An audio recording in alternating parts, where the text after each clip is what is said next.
ሰላም ሰላም፣ ይህ የእውቀት አድማስ ኦንላይን ማስተማሪያ ክላስ ነው። በዚህ ኦንላይን ክላስ አማርኛ፣ እንግሊዘኛ፣ ሂሳብና ሌሎች ትምህርቶችን በተለያዩ አማራጮች ማለትም በኢሞ፣ በቴሌግራም፣ በዋትስአፕ፣ በጎግል ሚት እና በዙም ከጀማሪ እስከ ከፍተኛ ያሉ ተማሪዎችን እያስተማር እንገኛለን።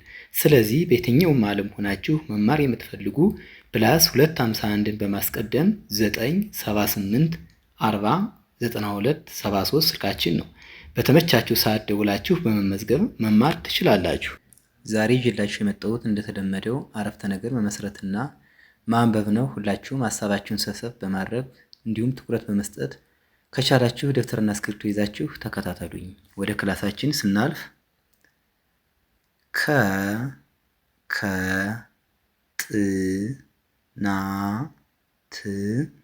ከጥናት በኋላ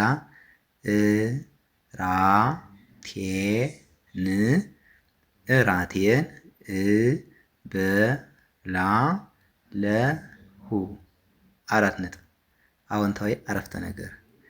ከጥናት በኋላ እራቴን እበላለሁ። ከጥናት የሚለው ቃል ባለ 4 ፊደል ቃል ነው። በኋላ የሚለው ባለ 3፣ እራቴን ባለ 4 እበላለሁ የሚለው ቃል ባለ 5። እነዚህን ወደ 4 የሚያክሉ ቃላቶች በስራ ስንደረድር ሙሉ ሀሳብ ያለው አረፍተ ነገር ይመሰርቱናል ማለት ነው። ዝቅ ስንል ለምን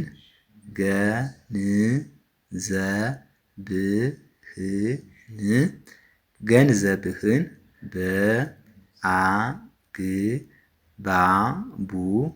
በአግባቡ አትጠቀምም። ጥያቄ ምልክት አትጠቀምም። ይህ ጥያቄያዊ አረፍተ ነገር ነው። ምክንያቱም የተጠቀምነው ስርዓተ ነጥብ የጥያቄ ምልክት ስለሆነ ለምን ገንዘብህን በአግባቡ አትጠቀምም?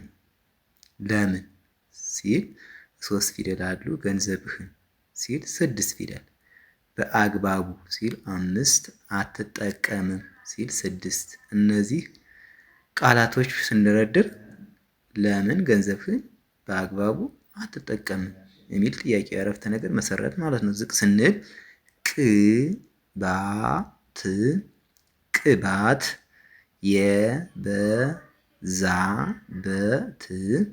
የበዛበት ምግብ ለጤናችን ጠንቅ ነው። 4 ነጥብ። አዎንታዊ አረፍተ ነገር። ቅባት የበዛበት ምግብ ለጤናችን ጠንቅ ነው። ቅባት የሚለው ባለ 3 ፊደል ቃል፣ የበዛበት የሚለው ባለ 5፣ ምግብ 3፣ ለጤናችን የሚለው 5፣ ጠንቅ የሚለው 3 ነው የሚለው 2 ፊደላት ያሉት ቃላቶች ናቸው። እነዚህን በስርዓት ስናደራጅ ቅባት የበዛበት ምግብ ለጤናችን ጠንቅ ነው የሚል ሀሳብ ይሰጠናል። ዝቅ ስንል መቼ ወደ ስራ ቦታሽ ትመለሻለሽ። ጥያቄ አረፍተ ነገር። መቼ ወደ ስራ ቦታሽ ትመለሻለሽ? መቼ የሚለው 2 ፊደል፣ ወደ የሚለው 2 ፊደል፣ ስራም እንደዚህ 2 ፊደል፣ ቦታሽ 3 ፊደል፣ ትመለሻለሽ የሚለው 6 ፊደል። እነዚህን ፊደላት የያዘ ቃላቶችን በስርዓት ስንደረድር መቼ ወደ ስራ ቦታሽ ትመለሻለሽ ጥያቄ አረፍተ ነገር መሰረት ማለት ነው። ዝቅ ስንል እኔ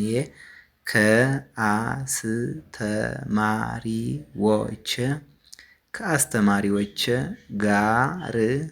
ጋር በደንብ እግባባለሁ። 4 ነጥብ። እግባባለሁ። እኔ ከአስተማሪዎቼ ጋር በደንብ እግባባለሁ የሚል አዎንታዊ አረፍተ ነገር መሰረት ማለት ነው። እኔ የሚለው ባለ 2 ፊደል፣ ከአስተማሪዎች የሚለው ደግሞ ባለ 8፣ ጋር የሚለው 2፣ በደንብ የሚለው 4 እግባባለሁ የሚለው 6 ፊደላትን የያዙ ቃላቶች ናቸው። እነዚህን በስርዓት ስናጣምራቸው ወይም ስንደረድራቸው ሙሉ ሀሳብ ያለው አረፍተ ነገር ይሰጡናል ማለት ነው። ዝቅ ስንል የት የት፣ ቦታ ቦታ፣ ነው የተወለድኸው የተወለድኸው ጥያቄያዊ አረፍተ ነገር ነው። ምክንያቱም ጥያቄ ምልክት ነው የተጠቀምነው። የት ቦታ ነው የተወለድኸው ብለን ልንጠይቅ እንችላለን። የት የሚለው ባለ 2 ቦታ ባለ 2 ነው የሚለው ባለ 2 እንዲሁም የተወለድኸው የሚለው ባለ 7 ፊደል ቃል ነው። እነዚህን በስርዓት ስናጣምር የት ቦታ ነው የተወለድኸው ብለን መጠየቅ እንችላለን። ይህ ጥያቄ አረፍተ ነገር። ዛሬ ፈተና ስለጨረስኩ ከጓደኞቼ ጋር እጫወታለሁ። 4 ነጥብ። ይህም አዎንታዊ አረፍተ ነገር ስለሆነ ማለት ዛሬ ፈተና ስለጨረስኩ ከጓደኞቼ ጋር እጫወታለሁ። ዛሬ የሚለው ባለ 2 ፊደል፣ ፈተና የሚለው ባለ 3፣ ስለጨረስኩ ነው ባለ 6፣ ከጓደኞቼ የሚለው ባለ 5፣ ጋር የሚለው 2፣ እጫወታለሁ የሚለው ባለ 6 ፊደል ቃላት ነው። እነዚህን ቃላቶች በስርዓት ስናገናኝ ዛሬ ፈተና ስለጨረስኩ ከጓደኞቼ ጋር እጫወታለሁ የሚል ሙሉ ሀሳብ አረፍተ ነገር መመስረት ይቻላል ማለት ነው። ከዚህ አካባቢ መቼ ወደ ስራ ቦታሽ ትመለሻለሽ የሚለው ተ ነው ያልኩትኝ። እዚህ ጋር አንዳንድ ስህተት ይፈጠራል። ይህ ተ ነው፣ ት ነበር መሆን የነበረበት ማለት ነው። ለዛሬው ክላሳችን ይህን ይመስላል። ቪዲዮን አይታችሁ ከተመቻችሁ ላይክ፣ ሼር፣ ሳብስክራይብ በማድረግ ቤተሰብ ሁኑን። በቀጣይ በሌላ ክላስ እስክንገናኝ ድረስ ሰላማችሁ ይብዛ። ሰላም ሁኑ። ቻው